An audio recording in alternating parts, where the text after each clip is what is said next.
একটা ফানি গল্প শোনাই, তো যাদের মন খারাপ আছে অবশ্যই মন ভালো হয়ে যাবে, এটা আমি কথা দিতে পারি। যদি হাতে কয়েক সেকেন্ড সময় থাকে তাহলে আমার গল্পটা শুনে যেতে পারবো। তো ছেলেটার নাম সুঙ্কু, তার সমস্যা একটাই, সে ইংরেজিতে কথা কইবারই পারে না, কিন্তু ম্যাডাম তো রেগে মেগে পুরো আগুন। সুঙ্কু, তুমি যদি কালকে ইংরেজিতে কথা বলা না শিখতে পারো, না শিখে আসো, তাহলে কিন্তু তোমার খবর আছে। তো সুঙ্কু তো ম্যাডামের এই কথা শুনে ভয়ে ভয়ে বাড়িতে গেল। আর পরের দিন সুঙ্কু যখন স্কুলে আসতেছে, তখন অনেকক্ষণ আসার পরে দেখতেছে একটা ছেলে একটা মেয়েরে বলতেছে বলে, হ্যালো ডার্লিং।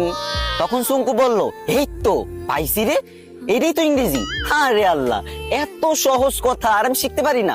যাক, এটা আমি মুখস্থ করে নি। তো সুঙ্কু মুখস্থ করে নিল, হ্যালো ডার্লিং।